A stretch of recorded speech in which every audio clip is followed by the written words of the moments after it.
As-Sunnah Foundation. As-Sunnah Foundation. আসসালামু আলাইকুম ওয়া রাহমাতুল্লাহি ওয়া বারাকাতুহু। আলহামদুলিল্লাহ ওয়াসসালাতু ওয়াসসালামু আলা রাসূলিল্লাহ ওয়া আলা আলিহি ওয়া আসহাবিহি ওয়া মান ওয়ালা, আম্মা বাদ। সুপ্রিয় দর্শক শ্রোতা ভাই বোন, দেশ কিংবা প্রবাস যে যেখান থেকে দেখছেন, আপনাদের সকলকে সাদর আমন্ত্রণ জানাচ্ছি আস-সুন্নাহ ফাউন্ডেশনের স্টুডিও থেকে।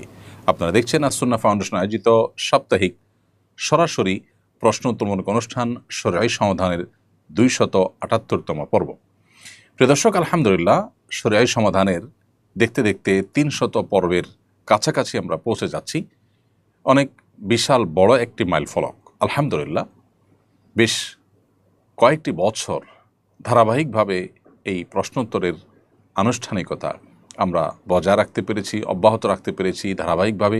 এটা আল্লাহ তাআলার একান্ত অনুগ্রহ। আপনাদের সকলের অংশগ্রহণ এবং বিশেষ প্রেরণা এর বিশেষ ভূমিকা ছিল এর পেছনে। আল্লাহ তাআলা আপনাদেরকে উত্তম বিনিময় দান করুন। প্রিয় দর্শক, অন্যান্য দিনের মতো আজ ইনশাআল্লাহ বিইذনিল্লাহ আজকের এই পর্বেও আপনাদের সঙ্গে আমি ঘণ্টা ব্যাপী থাকছি এবং আপনাদের করা জীবন জিজ্ঞাসার উত্তর কোরআন এবং হাদিসের আলোকে দেওয়ার চেষ্টা করব ইনশাআল্লাহ তাআলা।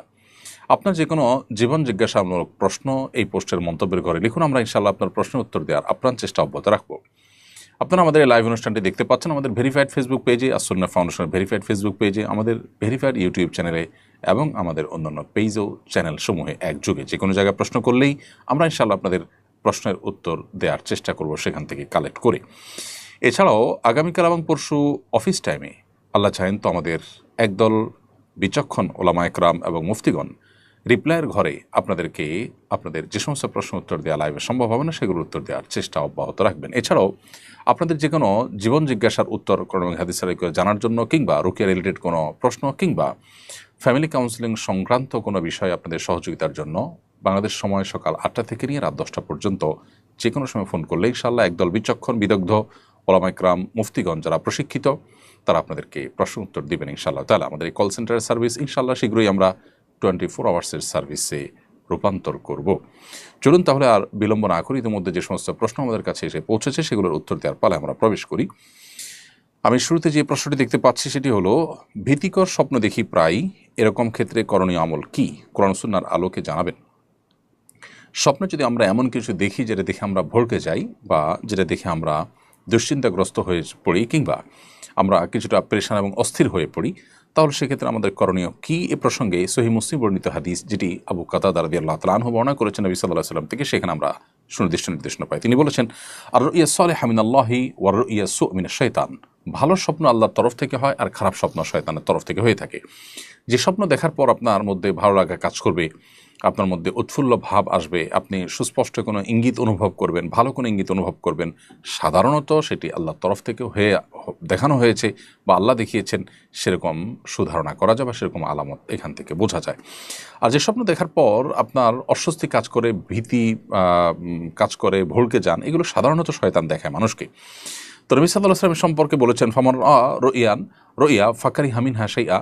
যদি কেউ এমন কোনো স্বপ্ন দেখে যেটা আসলে তার কাছে ভালো লাগেনি, অর্থাৎ যেখান থেকে সে ভালো কোনো ইঙ্গিত পাচ্ছে না, এরকম কোনো স্বপ্ন যদি সে দেখে তাহলে কি করবে? নবী সাল্লাল্লাহু আলাইহি ওয়াসাল্লাম বলেছেন যে ফালিয়ানফুস আন ইয়াসারিহি, তাহলে সে বাম দিকে 3বার বাম দিকে যেন প্রতীকী থুতু ফেলে। যেখানে শুয়ের আগায় যে পরিমাণ পানি থাকে সেরকম থুতুর কণা নির্গত হবে। এবং ওয়ালিয়া তাআউযু মিনাশ শাইতান, এবং শয়তান থেকে আল্লাহর কাছে পানা চাইবে, অর্থাৎ আউযু বিল্লাহি মিনাশ শাইতানির রাজিম পড়বে। এই দুটি কাজ যদি করেন, নবী সাল্লাল্লাহু আলাইহি ওয়াসাল্লাম বলেছেন লা তাদুররু, সেই স্বপ্ন যেখানে কোনো খারাপ ইন্ডিকেশন আছে সেটা তার কোনো ক্ষতি করবে না, তাকে আল্লাহ তাআলা হেফাজত করবেন। এবং আরেকটি নির্দেশনা নবী সাল্লাল্লাহু আলাইহি ওয়াসাল্লাম দিয়েছেন, তা হলো ওয়ালা ইয়াখবিরু বিহা আহাদা, এবং কাউকে সংবাদের খবর দিবে না। এর পাশাপাশি নবী সাল্লাল্লাহু আলাইহি ওয়াসাল্লাম বলেছেন, ফাইন রাআ রুইয়া হাসানাহ, যদি ভালো স্বপ্ন কেউ দেখে তাহলে সেক্ষেত্রে সে সেখান থেকে যেন সুসংবাদ গ্রহণ করে এবং সেটা নিজের খুব কাছের লোকজন ছাড়া বাকিদেরকে যেন না বলে। এই হাদিস থেকে পরিষ্কারভাবে বোঝা গেল, স্বপ্ন ভালো হোক আর মন্দ হোক, জনসমক্ষে স্বপ্ন খুব বেশি বলে বেড়ানো এটা নবী সাল্লাল্লাহু আলাইহি ওয়াসাল্লামের সুন্নাহর পরিপন্থী। সাহাবা ইকরাম নবীজির কাছে প্রশ্ন করতেন স্বপ্নের উত্তর জানার জন্য, সেটা ব্যক্তিগত উদ্যোগ এবং একান্ত ঘরোয়া উদ্যোগ, একান্ত কাছের লোকদের মধ্যেও নেওয়া উদ্যোগ। আর এর বাইরে কোরআন এবং সুন্নাহতে যে সমস্ত স্বপ্নের কথা আল্লাহ তাআলা উল্লেখ করেছেন সেটা আমাদের শিক্ষা গ্রহণ করবার জন্য। এছাড়া মানুষের নিজের দেখা স্বপ্নকে পাবলিক প্লেসে বলে বেড়ানো, এটা বিশেষ করে আপনার ভালো হোক মন্দ হোক এই স্বপ্নগুলোকে সবার কাছে বলে বেড়ানো, এটা এই হাদিসের আলোকে বোঝা যায় যে সুন্নাহর পরিপন্থী। অথবা আপনি যদি কোনো স্বপ্ন দেখার পর ভড়কে যান, বাম দিকে 3 বার প্রতীকে থুতু ফেলবেন, আউযুবিল্লাহি মিনাশ শাইতানির রাজিম পড়বেন। কোনো বর্ণনায় 2 রাকাত নামাজ পড়ার কথা বলা আছে, যদি সম্ভব হয় 2 রাকাত নামাজ পড়বেন, এবং পার্শ্ব পরিবর্তন করার কথাও বলা আছে। অতএব এই কাজগুলো আমরা করতে পারি।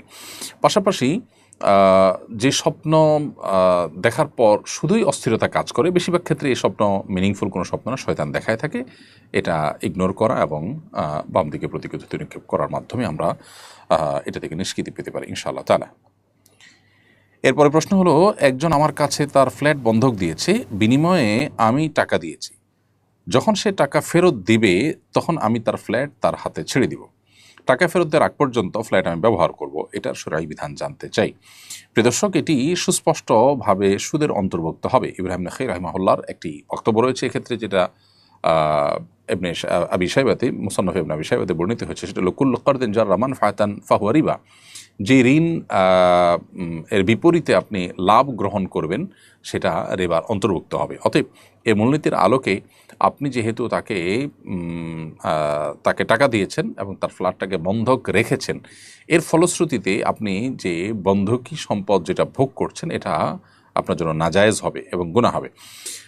বন্ধকটা আপনার কাছে থাকতে পারে শুধুমাত্র এই জন্য যে সে তার টাকা পরিশোধ করতে, ঋণের টাকা পরিশোধ করতে গড়িমসি করলে তখন আপনি বন্ধকি জিনিস বিক্রি করে আপনার টাকা তোলার উদ্যোগ নিতে পারবেন। সেই সিস্টেম যেন থাকে এবং তাকে সে যেন ধরা থাকে আপনার কাছে, সেজন্য মূলত বন্ধকের এই বিধান শরীয়ত রেখেছে। এরপরে প্রশ্ন হলো, আজ জুলাই সনদে আনুষ্ঠানিকভাবে স্বাক্ষর অনুষ্ঠিত হয়েছে, সনদের কোথাও আল্লাহ ও বিসমিল্লাহ শব্দ নেই। প্রায় শতভাগ একটা মুসলমানের দেশের জাতীয় সনদে ধর্মীয় মূল্যবোধকে উপেক্ষা করাকে আপনি কিভাবে দেখছেন? খুবই দুর্ভাগ্যজনক বাস্তবতা। জুলাই সনদে অনেক সত্যকে এড়িয়ে যাওয়া হয়েছে। জুলাই আন্দোলনের পেছনে মাদ্রাসার ছাত্রদের ভূমিকা, ধার্মিকদের ভূমিকা, ইউনিভার্সিটিতে বিশেষ করে আল্লাহতে বিশ্বাসী, আখিরাতে বিশ্বাসী মানুষদের ভূমিকা, ধর্মীয় মূল্যবোধের বিশেষ ভূমিকা, আল্লাহর জন্য প্রাণ দেওয়ার যে প্রেরণা, এগুলোর যে ভূমিকা ছিল সেটি দিনের আলোর মতো পরিষ্কার এবং স্পষ্ট। এরপরও এই সনদের কোথাও সেই বিষয়গুলোকে তুলে না আনা, বিশেষ করে ধর্মীয় জনগোষ্ঠীর প্রতি দীর্ঘদিন পর্যন্ত যে অনাচার এবং অবিচার চলে এসেছে, তার ফলশ্রুতিতে জুলাই আন্দোলন যে হয়েছে, অর্থাৎ জুলাই আন্দোলন অন্য যে সমস্ত ইস্যুকে কেন্দ্র করে হয়েছে, ওই ধর্মীয় জনগোষ্ঠীর প্রতি যে জুলুম নিপীড়ন ছিল সেটার যে একটা বড় ভূমিকা ছিল, অর্থাৎ বিস্ফোরণ হয়েছে ধার্মিক মানুষদের, সে বিষয়টি এখানে সম্পূর্ণরূপে এড়িয়ে যাওয়া হয়েছে। এবং সেই সাথে মুসলিম সংখ্যাগরিষ্ঠ একটি দেশে আপনার ধর্ম থেকে দূর করার যে একটা প্রবণতা দীর্ঘদিন থেকে আমরা দেখে আসছি, সেটা দুর্ভাগ্যজনকভাবে জুলাই সনদেও আমরা দেখেছি। খুবই আপত্তিকর একটি বিষয়। এর বাইরেও আরও আপত্তি করবার মতো বেশ কিছু জায়গা এখানে আছে, তারপরেও এই সনদ স্বাক্ষরিত হওয়া দরকার ছিল এবং এই বিষয়টি আপনার এটার অফিসিয়াল একটা রূপ হওয়া দরকার ছিল, সেটি হয়েছে। বাট এখানে যে অতৃপ্তিগুলো বা এখানে যে অপ্রাপ্তিগুলো বা অপূর্ণতাগুলো আছে, ত্রুটিগুলো আছে, সেগুলো কারেকশন করবার সুযোগ ছিল, কারণ এগুলো অনেক আগে থেকে বলা হচ্ছিল কিন্তু কোনোভাবেই যেন তারা কানে নেয়নি। এই জন্য আসলে জুলাইয়ের যে স্পিরিট আছে সেই স্পিরিট দুর্ভাগ্যজনকভাবে দিন দিন স্তিমিত হতে যাচ্ছে। আমি আশা করব যে কর্তৃপক্ষ এখান থেকে কিছুটা হলো বার্তা গ্রহণ করবার চেষ্টা করবে, সংশ্লিষ্ট যারা আছেন তারা। এরপরে প্রশ্ন হলো, আমি একদিন স্ত্রীকে বলেছিলাম তোমাকে বিয়ে করেই ভুল করেছি, এতে কি কোনো তালাক হয়েছে? হয়ে থাকলে এখন করণীয় কি? প্রিয় দর্শক, স্ত্রীকে যদি কেউ বলেন যে তোমাকে বিয়ে করে ভুল করেছি, তাহলে সেটা তালাক হিসেবে বিবেচিত হবে না, এটা কোনো প্রকার তালাকের মধ্যে পড়বে না। তবে এই ধরনের কথা পরিহার করা উচিত একজন স্বামীর, কারণ বিয়ে করে ফেলেছেন, সম্পর্ক হয়ে গেছে, এখন সামনে একসাথে পথ চলা কীভাবে সুন্দর হয় সেটি করবেন, এবং বিচ্ছেদের কোনো চিন্তাও যেহেতু করছেন না, তাহলে সেক্ষেত্রে এমন কথা বলা যেটা নিজেদের মধ্যকার সম্পর্ককে নষ্ট করতে পারে, অবনতির দিকে নিতে পারে, সেটা কখনো বুদ্ধিমত্তার পরিচায়ক হতে পারে না। অতএব তোমাকে বিয়ে করে ভুল করেছি এই কথা বলে আপনি এখন আরেকটি ভুল করলেন, যে ভুলটা মাসুল হয়তো আপনাকে দিতে হবে দাম্পত্য কলহের মধ্য দিয়ে। এই জন্য এ ধরনের কথা স্বামী স্ত্রী পরস্পরকে কেউই কাউকে বলা উচিত নয়। আমি নমুসলিমা, হিন্দু থাকতে আমার হিন্দু ছেলের সাথে বিয়ে হয় এবং 2 জন সন্তানও হয়। সে স্বামী মারা গেলে আমরা সপরিবারে মুসলমান হই এবং প্রথমজন মুসলমানের আমার সাথে বিয়ে হয়, একজন মুসলমানের আমার সাথে বিয়ে হয়, আমরা আমাদের সকলের নাম পরিবর্তন করি, তো বাচ্চারা পূর্বের হিন্দু পরিচয় থেকে বের করে আনার জন্য তাদের মৃত হিন্দু পিতার নামের পরিবর্তে আমি আমার বর্তমান মুসলিম স্বামীর নাম দিয়ে এনআইডি বানিয়েছি। এটা কতটুকু শরীয়ত সম্মত হয়েছে? প্রিয় দর্শক, আপনার প্রশ্ন উত্তর হলো যে এটি একেবারেই শরিয়া সম্মত হয়নি, এটি একটি ভুল কাজ হয়েছে। কারণ মানুষের পিতৃ পরিচয় এটা কোনোভাবে আসলে পরিবর্তনযোগ্য নয়। কেউ যখন কোনো বাবার ঘরে জন্মগ্রহণ করেন তখন এই বাবা যিনি তার জন্মদাতা তার সঙ্গে তিনি পরিচিত থাকবেন চিরকালের জন্য, এবং এই পরিচিত থাকাটা তার জন্য কোনো দোষের বিষয় নয়। কারণ বাবা হিন্দু হলে, অন্য ধর্মাবলম্বী হলে, তিনি নিজে যদি মুসলিম হন তাহলে কারোর পাপের বোঝা কেউ বহন করে না। অর্থাৎ বাবার হিন্দু হওয়ার বিষয়ে তার আল্লাহর কাছে না কোনো জবাবদিহিতা আছে, না এখানে তার কোনো লজ্জার কোনো বিষয় আছে, বা এখানে তার দায়ের কোনো বিষয় আছে। এই জন্য এই বিষয়টি করা উচিত না। আল্লাহ সুবহানাহু ওয়া তাআলা কোরআনে কারিমে বলেছেন, উদউহুম লিআবাইহিম ওয়া আকসাতু ইনদাল্লাহ, সন্তানদেরকে তাদের বাবার নামে ডাকবে, এবং এটা আল্লাহর কাছে অধিকতর ইনসাফপূর্ণ। এই জন্য সন্তানদেরকে বাবার সাথে সম্বন্ধ করে ডাকতে হবে, অন্য কারোর সাথে নয়। অতএব এই কাজটি আপনার ভুল হয়েছে, এটা কারেকশন করবার সুযোগ থাকলে কারেকশন করবেন, আর না হলে আল্লাহর কাছে তওবা এবং ইস্তিগফার করবেন। এটি ভুল কাজ, কারণ মানুষের পিতৃ পরিচয়কে পরিবর্তন করার শামিল বিষয়টি। বহু সাহাবা একরাম ছিলেন যাদের বাবা মারা কাফের ছিলেন, অমুসলিম ছিলেন, মুশরিক ছিলেন, কিন্তু তারা তাদের সেই কাফের পিতার পরিচয় তারা পরিচিত ছিলেন, অমুকের ছেলে অমুক হিসাবেই তাদেরকে বলা হতো। এরপরে প্রশ্ন হলো, দাওরায়ে হাদিসে সনদপ্রাপ্তদেরকে ধর্মীয় শিক্ষক হিসাবে নিয়োগ দিতে প্রাথমিক ও গণশিক্ষা উপদেষ্টাকে ডিও লেটার দিয়েছেন ধর্ম উপদেষ্টা ডক্টর আফম খালেদ হোসেন। এটা কতটুকু ফলপ্রসূ হবে বলে আপনি মনে করেন? ডিও লেটার সম্পর্কে আমি যতটুকু জানি যে সাধারণত এটা উপদেষ্টা বা উচ্চপদস্থ কর্মকর্তারা নীতিগত মতামত এবং সুপারিশ হিসাবে দিয়ে থাকেন, এটা অন্যরা মানতে সেভাবে বাধ্য থাকেন না। তারপরও তিনি এইটুকু দিয়েছেন, সেটার জন্য অবশ্যই তিনি প্রশংসা পেতে পারেন, যদিও তার কাছে প্রত্যাশা এর চাইতে অনেক বেশি। তারপরে তিনি যেটুকু করেছেন সেটুকুর জন্য অবশ্যই তিনি ধন্যবাদ পেতেই পারেন, এবং সন্দেহাতীত একটি ভালো উদ্যোগ, এবং এইটাকে আমলে নেওয়া হোক সেটা আমাদের সবার প্রাণের দাবি। কারণ আমাদের শিক্ষা প্রতিষ্ঠানগুলোতে আমাদের কোমলমতি শিশুরা যেন নৈতিক শিক্ষা পায়, নৈতিক দীক্ষা পায়, সেই জন্য উদ্যোগ গ্রহণ করা দরকার। এখানে শুধুমাত্র কয়মাসা শিক্ষার্থীদের নিয়োগের ইস্যুই নয়, বরং ধর্মীয় শিক্ষক নিয়োগ দেওয়া প্রাথমিকে এটা সময়ের সবচেয়ে প্রয়োজনীয় কাজগুলোর মধ্যে থেকে একটি। কারণ আপনি ক্লাস 3 থেকে ক্লাস 5 পর্যন্ত প্রাথমিকে এই 3 ক্লাসে ধর্মশিক্ষার বই রেখেছেন, পরীক্ষা হয়, সাবজেক্ট আছে, অথচ ধর্ম শিক্ষা দেবার লোক নেই। এর চাইতে দুর্ভাগ্যজনক বিষয় আর কী হতে পারে? এবং ধর্মীয় শিক্ষক না থাকার ফলশ্রুতিতে নীতিনৈতিকতার চর্চা কম হওয়ার বা না হওয়ার ফলশ্রুতিতে সন্তানদের মধ্যে, বিশেষ করে শিশুদের মধ্যে, আমাদের শিক্ষার্থীদের মধ্যে যে আপনার নেতিবাচক প্রবণতা আমরা দেখতে পাচ্ছি, কিশোর গ্যাং সহ নানাবিধ অপরাধ প্রবণতা শিশুদের মধ্যে পর্যন্ত আজকাল দেখা যাচ্ছে, এটা দূর করবার উদ্যোগ হিসাবে হলেও আমাদের ধর্মীয় শিক্ষক নিয়োগ দেওয়ার এই উদ্যোগে অগ্রসর হওয়া দরকার। দুর্ভাগ্যজনক বাস্তবতা যে সেটা না করে আমাদের বর্তমান সরকার গানের শিক্ষক নিয়োগ দেওয়ার জন্য উদ্যোগ গ্রহণ করেছে, গেজেট প্রকাশ করেছে, যেটা সম্পূর্ণ জন আকাঙ্ক্ষার উল্টো হাঁটা যেটাকে বলা হয় সেটা। তো এখানে ধর্ম উপদেষ্টা যে ডিও লেটার দিয়েছেন সেটা বাস্তবায়ন যদি হয় তাহলে যুগান্তকারী পদক্ষেপ হবে, এবং মাদ্রাসা শিক্ষার মূল্যায়ন হবে, মূলধারায় তাদেরকে অন্তর্ভুক্ত করার পথ খুলে দিবে, এবং স্কুলের শিক্ষার্থীরা সেখান থেকে ভালো কিছু পাবে ইনশাআল্লাহ তাআলা। অতএব এটাকে যেন আমল নেওয়া হয় সেজন্য আমরা উদাত্ত আহ্বান রাখছি সংশ্লিষ্ট মহলের কাছে। এরপরে প্রশ্ন হলো, 3 বছর পূর্বে মা মারা যান, তখন মার ত্যায্য সম্পদ হিসাবে কিছু স্বর্ণ ছিল। আমি আমার বোন সহ অন্যান্য ওয়ারিসদের অজান্তেই তা বিক্রি করে দেই। এখন আমার সামর্থ্য হয়েছে, আমি চাচ্ছি তাদেরকে তাদের প্রাপ্য বুঝিয়ে দেই। কিন্তু মার ত্যায্য স্বর্ণ 3 বছর আগে যখন বিক্রয় করেছিলাম সেই দাম ধরব, নাকি বর্তমান অতটুকু স্বর্ণের বাজার দাম হিসাবে ধরব? উত্তর হলো, আপনার মা মারা যাওয়ার পর তার যে স্বর্ণ, সে স্বর্ণের মালিক তার ওয়ারিস হিসেবে আপনার ভাই বোন সহ অন্য যারা আছেন তারা সবাই। আপনি সেটা এককভাবে বিক্রি করে দিয়েছেন, এখন সেই বিকৃত স্বর্ণ বা মায়ের রেখে যাওয়া সম্পদে অন্যদের হিস্সা বা ভাগ বুঝিয়ে দিতে চাচ্ছেন। যেহেতু মা স্বর্ণ রেখে গেছেন, অন্য ওয়ারিসরা স্বর্ণই পাওয়ার কথা, এতদিন পর যখন দিচ্ছেন তাহলে এই স্বর্ণের যে বর্তমান বাজার দর, সেই বাজার দর অনুযায়ী আপনাকে দিতে হবে যদি আপনি টাকায় পরিশোধ করেন। আর যদি সেই স্বর্ণ কিনে তাদেরকে যার যার হিস্সা বুঝিয়ে দেন সেটাও আপনি করতে পারেন।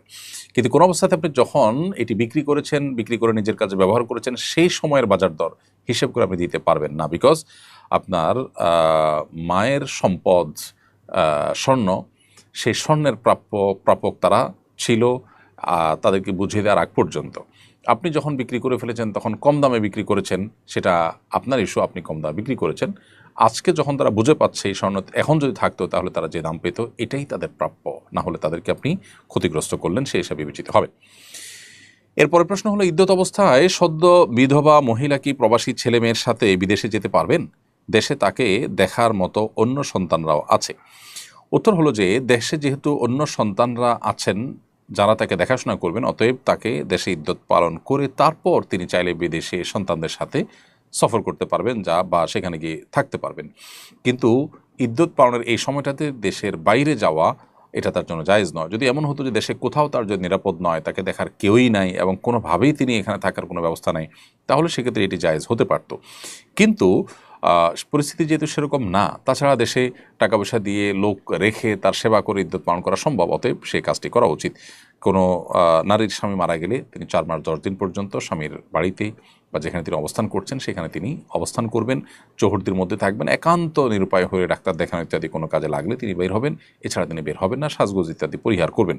এই ইদ্যত পালন করাটাকে আবশ্যক করেছে শরিয়া, অতএব সেই বিধান আপনার মাকে মানতে হবে। এবং এক্ষেত্রে সন্তানদের সাথে বিদেশে গিয়ে ইদ্যত পালন করবেন, এটি করা তার জন্য জায়েজ হবে না যতক্ষণ পর্যন্ত তার জন্য দেশে ইদ্যত পালন করার কোনো ব্যবস্থা আছে। এরপরে প্রশ্ন হলো, গত মঙ্গলবার ভয়াবহ অগ্নিকাণ্ডের ঘটনা ঘটল মিরপুরে, এতে 16 জন নিহত হয়েছেন। এ ধরনের দুর্ঘটনা রোধে একজন দায়িত্বশীল আলেম এবং সমাজসেবী হিসাবে আপনার পরামর্শ কী? দর্শক, এই ধরনের ঘটনা আমাদের দেশে নতুন নয়। কদিন পরপরই অগ্নিকাণ্ডে আমরা দেখি যে বহু মানুষ হতাহত হন, বা অন্য কোনো দুর্ঘটনা, অন্য কোনো আপনার অনাকাঙ্ক্ষিত আপনার অ্যাক্সিডেন্ট, সেখানে দেখা যায় বহু মানুষের মৃত্যু হয়, মৃত্যুর মিছিল আমরা দেখতে পাই। এগুলো বন্ধ করার জন্য আসলে দায়ী ব্যক্তিদেরকে দায় নিতে বাধ্য করার আইন এবং সেটার প্রয়োগ, এটা করতে হবে। এটা করার আগ পর্যন্ত এই সমস্ত তথাকথিত দুর্ঘটনা নামে হত্যাকাণ্ড কোনো অবস্থাতে বন্ধ হবে না। মিরপুরে যে অগ্নিকাণ্ডের ঘটনা ঘটলো সেখানে 16 জন তাজা প্রাণকে আমরা হারালাম, 16টি ফ্যামিলি, বরং তার চেয়ে বেশি সংখ্যক ফ্যামিলি নিঃস্ব হয়ে গেল। সামান্য কিছু ক্ষতিপূরণ দিয়ে বা একটু শোক প্রকাশ করে আমরা আমাদের দায় হয়তো সেরে ফেলি, কিন্তু যার যায় সে বুঝে সে কী হারায়, গোটা ফ্যামিলি কীভাবে সাফার করছে সেটা বলার অপেক্ষা রাখে না। অথচ এই ঘটনার পেছনে বিভিন্ন আলোচনা পর্যালোচনা থেকে যে সমস্ত বিষয়গুলো উঠে এসে, তার মধ্যে থেকে একটা হলো জনবসতিপূর্ণ এলাকাতে জনবসতিপূর্ণ এলাকাতে রাসায়নিক গুদাম করা হয়েছে, যেটা অনুচিত। এবং রাসায়নিক গুদামের পাশাপাশি ভবনের কোনোটাতে অগ্নি নির্বাপকের নির্বাপনের ব্যবস্থা ছিল না, এবং ভবন গুদাম কোনোটিতে ফায়ার সেফটি প্ল্যান ইত্যাদি কিছু ছিল না, এগুলো লাইসেন্স ছিল না। তাহলে এখানে এতগুলো মানুষ কাজ করছে এবং এতগুলো প্রাণ এখানে আছে, তাদের জীবনের নিরাপত্তার কোনো ব্যবস্থা যেখানে নেই, সেখানে এরকম রিস্কের মধ্যে তাদেরকে ফেলে রেখে যে কাজ করানো হলো, এর জন্য যারা দায়ী তাদেরকে দায় নিতে বাধ্য করা উচিত।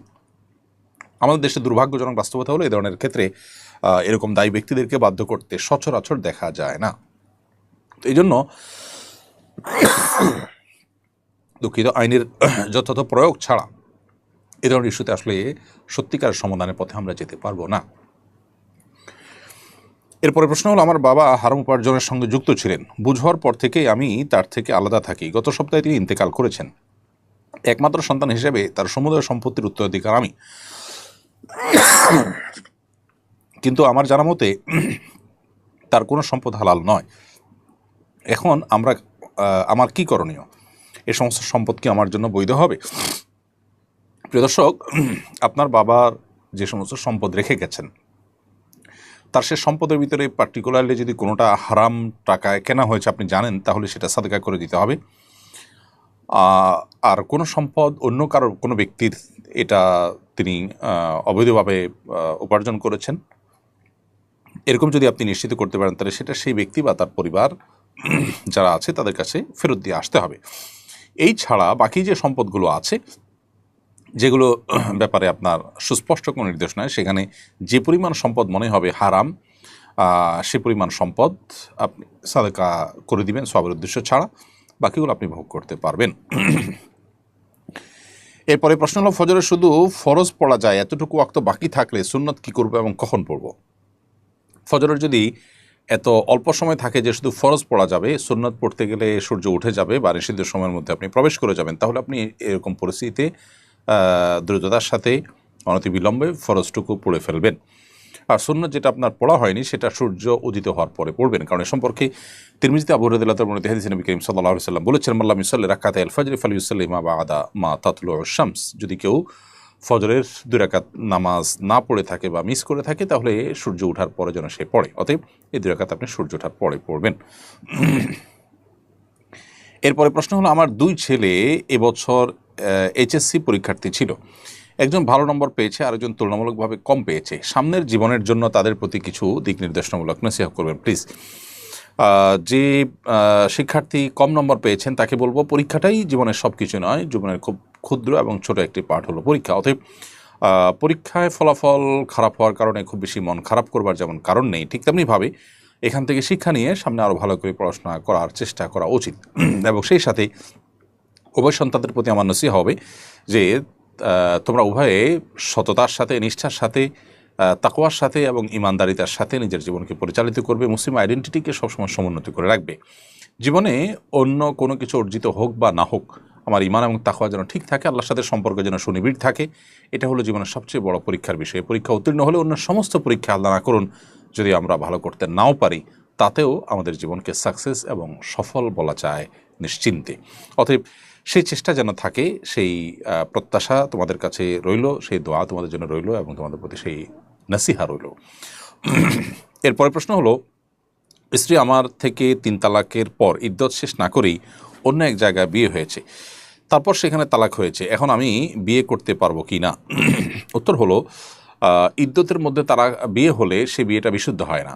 আপনার স্ত্রীর সাথে আপনার 3 তালাক হয়ে যাওয়ার পর, বিচ্ছেদ হয়ে যাওয়ার পর ইদ্যত পালন করে, অর্থাৎ কমপক্ষে 3টি মাসিক কিংবা মাসিক বন্ধ হয়ে থাকলে 3টি মাস অতিক্রম হওয়ার পর তিনি অন্যত্র বিয়ে বসলে, সেই বিয়ের পর সেখান থেকে বিচ্ছেদ ধরে বাসায় মারা গেলে তারপর আপনি আবারও তাকে বিয়ে করতে চাইলে বিয়ে করতে পারবেন। কিন্তু এই যে 3 তালাকের পর ইদ্যত চলাকালীন সময় যদি তিনি কারোর সাথে বিয়ে বসেন তাহলে বিয়েটা বিশুদ্ধ হয়নি, এই বিয়েটা অশুদ্ধ এবং ভুল, এ বিয়ে হওয়া না হতে কোনো পার্থক্য নেই। অতএব এই তথাকথিত বিয়ে যেটা ইদ্যতের মধ্যে হয়েছে, এই বিয়ে আপনার জন্য তাকে হালাল করার জন্য যথেষ্ট নয়, বরং বিশুদ্ধ বিয়ে হলে তারপরে সেখানে বিচ্ছেদ হলে তখন আপনি চাইলে তাকে গ্রহণ করতে পারবেন। এরপরে প্রশ্ন হলো, আমার মা চান তার মৃত্যুর পরে যেন কোনো আত্মীয় স্বজনকে খবর দেওয়া না হয়, যেন তাড়াতাড়ি দাফন করা হয়। তিনি চান আমরা যেন আত্মীয় প্রতিবেশীদের দাফনের পরে জানাই। এ ধরনের ওসিয়ত শরিয়া সম্মত কিনা? এর উত্তর হলো যে, আপনার মা কেন তার নিকটাত্মীয় এবং প্রতিবেশীদেরকে দাফনের খবর বা তার মৃত্যুর খবর জানাতে নিষেধ করেছেন সেটি জানা আগে গুরুত্বপূর্ণ। যদি এমন হয় যে আত্মীয় স্বজন এলাকাবাসী তারা তার মৃত্যুকে কেন্দ্র করে রান্না বেদাত করবে, কোনো অন্যায় কিছু করবে, এরকম আশঙ্কা থেকে তিনি এমনটি করেছেন, তাহলে সেক্ষেত্রে এটি নিষিদ্ধ হবে না। কারণ নবী করিম সাল্লাল্লাহু আলাইহি ওয়াসাল্লামের একজন সাহাবী হুযায়ফা ইবনে ইয়ামান রাদিয়াল্লাহু তাআলা থেকে একটি হাদিস বর্ণিত হয়েছে, যেটি তিরমিজিতে হাসান সূত্রে বর্ণিত হয়েছে। সেই হাদিসে আমরা জানি যে তিনি বলেছেন, আমার মৃত্যুর ব্যাপার সংবাদ তোমরা ঘোষণা দিয়ে বেড়াবে না, কারণ আমি আশঙ্কা করছি এটাকে মাতমের ইস্যুতে পরিণত করবে মানুষ, সেজন্য এটা তোমরা করবে না। তো এই যে নবী করিম সাল্লাল্লাহু আলাইহি সাল্লামের নিষিদ্ধ একটি বিষয় থেকে বাঁচার জন্য বা সেটিকে এড়িয়ে চলবার জন্য হুযায়ফা ইবনে ইয়ামান রাদিয়াল্লাহু তাআলা নিষেধ করেছেন জানাজানি করতে। তো ঠিক একইভাবে আপনার মা যে চেয়েছেন তার মৃত্যুর পর যেন জানাজানি না হয়, এই চাওয়াটা যদি কোনো নিষিদ্ধ বিষয় থেকে বাঁচার জন্য হয় তাহলে ঠিক আছে এবং তার সে চাওয়া পূরণ করা যাবে। কিন্তু এছাড়া যদি তার অভিমানের জায়গা থেকে হয়, রক্ত সম্পর্কে আত্মীয় যাদের আসলে জানাজায় অংশগ্রহণ করার হক এবং অধিকার আছে এবং যারা আপনার নিকটাত্মীয় তাদের প্রতি দায় আছে, তো এরকম ব্যক্তিদেরকে জানাজা থেকে মাহরুম করা, তাদের থেকে গোপন করা, এই ওসিয়ত সঠিক কোনো ওসিয়ত নয়। বিধায় তার এই ওসিয়ত পূরণ করা আপনাদের জন্য আবশ্যক হবে না। আমার স্বামী ইদানিং রাত বিরাতে বাসায় ফেরেন, তার আচরণে ও মোবাইল ব্যবহারে কিছুটা বুঝতে পারছি তিনি অন্য নারীর প্রতি আসক্ত, আর কিছু বললেই বেধড়ক মারধর শুরু করেন। আমি আমার সর্বোচ্চটা দিয়েও তার মন পাচ্ছি না, আমার করণীয় কি? প্রিয় বোন, আমার দুর্ভাগ্যজনক বাস্তবতা এটি, আমাদের সমাজে ঘরে ঘরে আজ পরকীয়া এটি ছেয়ে গেছে। নারী কিংবা পুরুষ কেউই এটা থেকে মুক্ত থাকতে পারছে না। খুব সীমিত সংখ্যক মানুষ আল্লাহ যাদেরকে তার অনুগ্রহে বাঁচিয়ে রেখেছেন, তারা ছাড়া বেশিরভাগ মানুষ এটাতে আসক্ত হয়ে গেছে। এবং এই আসক্তির বহুবিধ কারণের মধ্যে থেকে একটা হলো যে বিদেশি বা ভিনদেশি যে অপসংস্কৃতি, এটার ছোবল আমাদেরকে থাবা দিচ্ছে এবং গ্রাস করছে। যে সমস্ত ভিনদেশি সিরিয়ালগুলো আমাদের দেশে চলছে, পার্শ্ববর্তী দেশে সিরিয়ালগুলো চলছে, সেখান থেকে কূটনামি, পারিবারিক দাম্পত্য কলহ এবং এই জাতীয় যে ইস্যুগুলো আছে, পরকীয়া, এগুলো ঘরে ঘরে আজ বিস্তার লাভ করছে। অপসংস্কৃতির যে ছোবল, সেই ছোবল আমাদেরকে কুরে কুরে শেষ করছে। এটার বিরুদ্ধে আমরা যদি যুদ্ধ ঘোষণা না করি, আমরা যদি সবাই সতর্ক না হই, তাহলে সেক্ষেত্রে আমাদের পরিবার ব্যবস্থাপনা মুখ থুবড়ে পড়বে। পৃথিবীর উন্নত অঞ্চল হিসাবে যে দেশগুলোকে আমরা জানি, সেই দেশগুলোতে পরিবার ব্যবস্থা ইতোমধ্যে ভেঙে পড়েছে এবং তাদের পরিবার ব্যবস্থা ভাঙনের যে আওয়াজ, সেটা অনবরত আমাদের কানে ভাসছে। অতএব আমাদের সমাজকে বাঁচাতে হলে সে সমস্ত অপসংস্কৃতি আমাদেরকে রোধ করতে হবে, সেটাকে আমাদের থামাতে হবে, বন্ধ করতে হবে। সেই সাথে সুনির্দিষ্ট করে আপনার ইস্যুতে বলতে চাই, আপনার স্বামী পরনারীতে আসক্ত এবং আপনি যেমনটি বলছেন যে আপনাকে মারধর ইত্যাদি করে, এরকম পরিস্থিতিতে তাকে সংশোধন করবার জন্য উদ্যোগ নেওয়ার সুযোগ আপনার হাতে আছে, সেটা আপনি করতে পারেন নিজে, কিংবা যাকে দিয়ে সংশোধন করবার সুযোগ আছে বলে আপনি মনে করেন তাকে দিয়ে সংশোধন করবার উদ্যোগ নেবেন। তাতেও যদি কোনো কাজ না হয় এবং সর্বশেষ ভরসা আর না থাকে এবং তার সংশোধন হওয়ার আশাটুকু যদি আর একেবারে শেষ আশাটুকু যদি না থাকে, তাহলে আপনি চাইলে বিচ্ছেদের চিন্তা করতে পারেন। কারণ একজন পাপাচারে লিপ্ত, একজন জেনায় লিপ্ত মানুষের সাথে আপনাকে সারা জীবন সংসার করে যেতে ইসলাম বাধ্য করে না। কিন্তু তার আগে, অর্থাৎ এই সর্বশেষ এবং চূড়ান্ত সিদ্ধান্ত নেওয়ার আগে আপনাকে বারবার ভাবতে হবে এবং বিচক্ষণ বিদগ্ধ মানুষদের সাথে, অভিজ্ঞ মানুষদের সাথে পরামর্শ আপনাকে করতে হবে। তারপর আপনি যথাযথ সিদ্ধান্ত নিলে ইনশাআল্লাহ বিদিন সেটি হয়তো যথার্থ হবে। আমরা দোয়া করি আল্লাহ তাআলা আপনার কষ্ট দূর করে দিন, আপনার স্বামীকে হেদায়েত করুন, আপনি তার জন্য হেদায়েত দোয়াটাও অব্যাহতভাবে করতে থাকবেন। এরপরের প্রশ্ন হলো, কোনো বিষয়ে সুপারিশের জন্য আপনার হাতে পায়ে ধরে বলছি, এভাবে বললে কোনো গুনাহ হবে কিনা? উত্তর হলো, কাউকে যদি হাতে পায়ে ধরে বলছি এরকম বলা হয়, এর ফলে কোনো গুনাহ হবে না, কারণ এটা আসলে কোনো শিরকের অন্তর্ভুক্ত নয়। এটা কারণে কোনো আপনি শিরকে লিপ্ত হয়েছেন বা শরিয়ার কোনো ভায়োলেশন করেছেন এমন কোনো বিষয় নয়। এটি গুরুত্ব বোঝানোর জন্য সর্বোচ্চ আকুতি এবং মিনতি বোঝাবার জন্য সাধারণত বলা হয়ে থাকে। এটা আমাদের একটা প্রচলন বা পরিভাষা। এই পরিভাষার সাথে কোরআন হাদিসে কোনো সংঘর্ষ নেই। হাত বা পায়ে ধরে বলার মানে হলো সর্বোচ্চ অনুনয় সহকারে বলা। এখানে পুজো কিংবা উপাসনার কিছু নেই যে এটা শিরক হতে যাবে, বিধায় এটা গুনাহ হবে না। এরপরে প্রশ্ন হলো, ভিক্ষুক যদি আল্লাহর ওয়াস্তে ভিক্ষা চায়, তাহলে কি তখন ভিক্ষা দেয়া তাকে আবশ্যকীয়, না দিলে কি গুনাহ হবে? উত্তর হলো যে, কেউ আল্লাহর ওয়াস্তে কিছু চাইলে তাকে দেওয়া উচিত সাধ্য অনুযায়ী, বিশেষ করে সে যদি অভাবী মনে হয়। হাদিসে এই মর্মে আমাদেরকে উৎসাহ দেওয়া হয়েছে, কেউ আল্লাহর জন্য বা আল্লাহর শপথ করে বা আল্লাহর দোহাই দিয়ে কিছু চাইলে তাকে যেন দেওয়া হয়। নবী সাল্লাল্লাহু আলাইহি ওয়াসাল্লামের সেরকম হাদিস রয়েছে। অতএব এরকম কেউ যদি চায় আল্লাহর দোহাই দিয়ে আপনার কাছে, তাহলে তাকে দেওয়া উচিত যদি সাধ্যে থাকে। যদিও এই উচিতের মানে এই নয় যে এটা ফরজ ওয়াজিব, মুস্তাহাব পর্যায়ের, এটা দেওয়া উত্তম। যদি আপনি অ্যাভয়েড করতে চান, সেটি আপনার জন্য হারাম বা নিষিদ্ধ হবে না। তবে সামর্থ্য থাকলে এবং লোকটা উপযুক্ত হলে, সে যেহেতু আল্লাহর ওয়াস্তে চেয়েছে, সে যেহেতু আল্লাহর দোহাই দিয়ে চেয়েছে, সেজন্য তাকে দেওয়াটা উত্তম। কিন্তু যদি সে প্রফেশনাল ভিক্ষুক হয়, কিন্তু সে যদি অভাবী নয়, প্রকৃতপক্ষে এটা তার পেশা, এরকমটা আপনি প্রবল ধারণা করেন, তাহলে সেক্ষেত্রে তাকে আপনার বরং না দেওয়া উচিত। কারণ পেশাদার ভিক্ষুকদেরকে ভিক্ষা বা তাদেরকে সাহায্য না করার ব্যাপারে ফুকাহা একরাম পরামর্শ দিয়েছেন, কারণ তার জন্য সাহায্য চাওয়া জায়েজ নয়। আপনি তাকে ভিক্ষা দিয়ে মূলত তার সেই পেশায় তাকে টিকিয়ে রাখছেন এবং তাকে উৎসাহ দিচ্ছেন একরকম, এই জন্য সেটা কিন্তু জায়েজ নয়। এরপরে প্রশ্ন হলো, গাজীপুরের কালিয়াকৈরে 13 বছর বয়সী এক কিশোরী হিন্দু যুবক কর্তৃক ধর্ষণ ও পাশবিক নির্যাতনের শিকার হয়েছেন।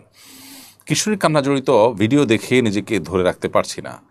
আর কতদিন পরপরই দেশের নানা প্রান্তে একের পর এক বিভৎস রকম ধর্ষণের ঘটনা ঘটেই যাচ্ছে। বিশেষ করে সংখ্যালঘুদের পক্ষ থেকে ধরনের ঘটনা প্রায় শোনা যাচ্ছে। সাধারণ নাগরিক হিসেবে আমাদের করণীয় কি?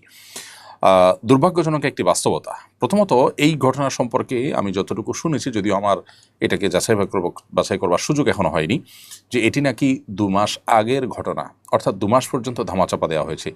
একটা কিশোরী এভাবে নিপীড়িত হলো, এভাবে নির্যাতিত হলো। আমাদের দেশে তথাকথিত নারী অধিকারের সবক দেওয়া মানুষগুলো, জিগির তোলা মানুষগুলো কোথায়?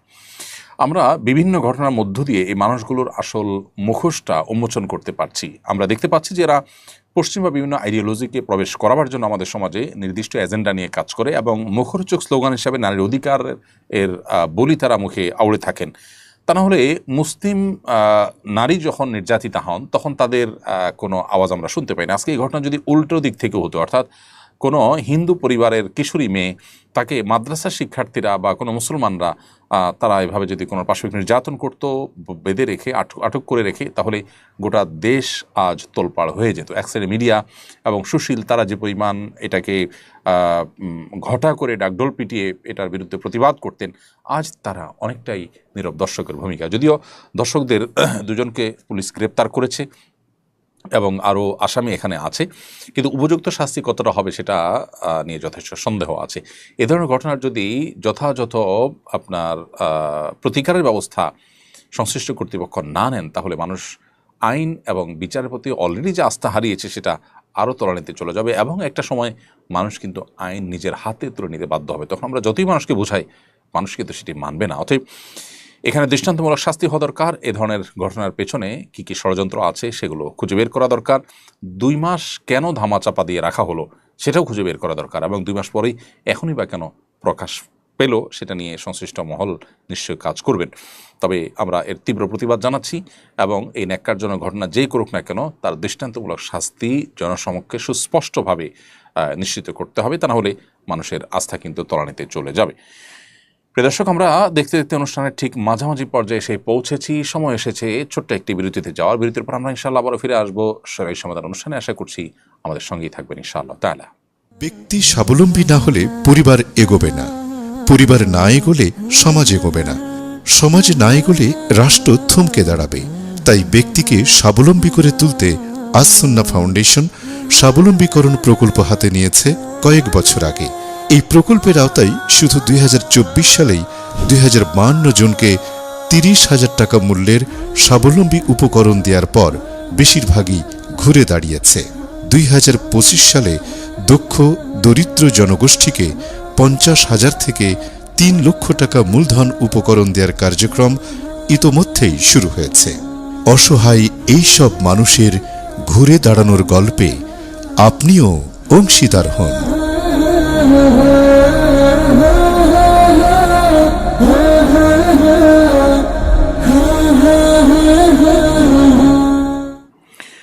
প্রিয় দর্শক, বিরতির পর আবার আপনাদেরকে স্বাগতম জানাচ্ছি। আপনারা দেখছেন আস-সুন্নাহ ফাউন্ডেশন আয়োজিত শরঈ সমাধান।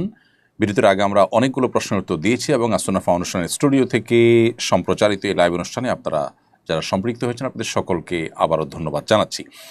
আমরা বিরতির আগে যে সমস্ত প্রশ্ন উত্তর দিয়েছি সেই প্রশ্ন উত্তরগুলোর ধারাবাহিকতায় এই পর্যায়ে আমাদের সামনে যে প্রশ্ন আসছে আমি সে প্রশ্ন উত্তরে প্রবেশ করছি।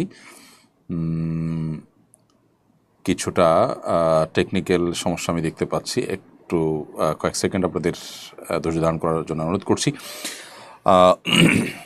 আমি যে প্রশ্ন দেখতে পাচ্ছি সেটা হলো যে সম্প্রতি 2000 অধিক যৌনকর্মীকে সমাজ কল্যাণ মন্ত্রণালয় থেকে আর্থিক সহায়তা দেওয়া হয়েছে, এটা উচিত হয়েছে কিনা? প্রিয় দর্শক, এই বিষয়টি সম্ভবত বেশ কিছুদিন আগে ঘটেছে, এবং আমরা সে সময় এটার প্রতিবাদ করেছি যে এটা রীতিমতো অপরাধ কর্মকে রাষ্ট্রীয়ভাবে পৃষ্ঠপোষকতা দেওয়ার শামিল, এবং এর জন্য সমাজ কল্যাণ উপদেষ্টা কোনোভাবেই এ দায় এড়াতে পারেন, এবং তিনি আমাদের সমাজের মূল্যবোধ পরিপন্থী বিষয়, আমাদের জনগণের ট্যাক্সের টাকায় অনুপ্রবেশ করাবার কাজ শুরু থেকে করে যাচ্ছেন। গণবিরোধী এবং জাতির সাথে বেইমানি করা এই মানুষগুলোকে আমাদের চেনা দরকার, এবং এদের ব্যাপারে আমাদের সতর্ক থাকা দরকার, এবং তারা কোনোভাবেই এই যে অপরাধগুলো তারা করে চলেছেন এবং জনগণের বিরুদ্ধে তারা যে অবস্থান নিয়েছেন সেটার দায় থেকে তারা মুক্ত হতে পারবেন না।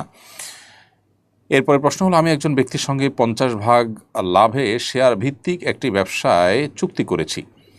চুক্তি অনুযায়ী সিজন শেষে মোট আয় বা লাভ হিসাব করে ভাগ হওয়ার কথা, কিন্তু সে সিজন শেষ হওয়ার আগেই প্রতি মাসে আমাকে নির্দিষ্ট পরিমাণ টাকা দিচ্ছে এবং বলছে এভাবে মাসে মাসে দেবে, আর সিজন শেষে চূড়ান্ত হিসাবের সময় 50 ভাগ লাভের বাকি অংশ পরিশোধ করবে। এভাবে সিজন শেষের আগে নিয়মিত টাকা নেওয়া শরীয়তসম্মত হচ্ছে কিনা? প্রিয় দর্শক, এটি আপনার জন্য সম্পূর্ণরূপে হালাল, যেহেতু আপনি যে চুক্তি করেছেন সেই চুক্তিটি হালাল এবং লাভ লসের ভিত্তিতে চুক্তি, এবং সেখানে 50% লাভ কিংবা লস হলে লস সেটি আপনার বহন করার কথা।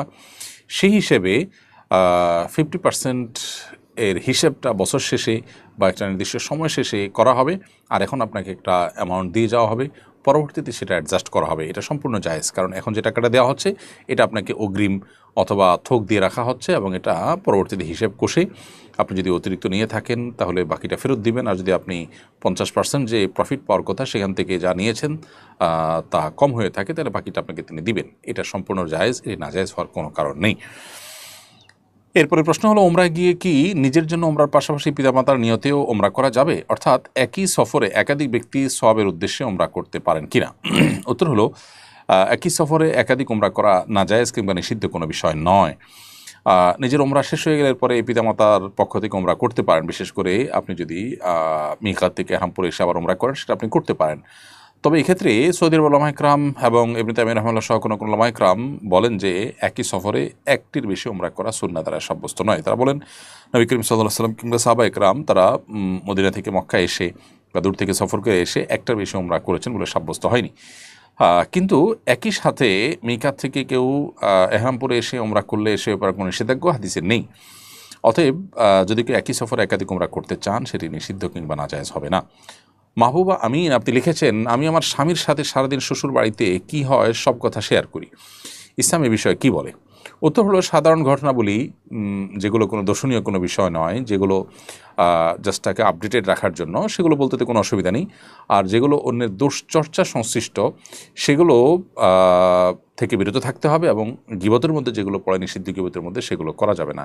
ধরুন এমন পরিবারের এমন কারো কোনো দোষ আপনি বললেন, আপনার ধরা যাক যে আপনার যিনি যাও আছেন তার কোনো ত্রুটি আপনি বললেন, অথবা আপনার দেবর ভাসুর কিংবা ননদ তাদের এমন কোনো ত্রুটি বললেন যেটা আপনার স্বামীর কাছে বলার তেমন কোনো বিশেষ প্রয়োজন নেই, বা এখানে আপনার স্বামীর প্রতিকার করবার কিছু নেই, তাহলে সেক্ষেত্রে এটা গীবতের মধ্যে পড়ে এবং সেটি অবশ্যই পরিহার করা উচিত। পারিবারিক গীবতটাও কিন্তু গীবত। এছাড়া সচরাচর বা সাধারণ যে কথা সেগুলো আপনি বলতেই পারেন।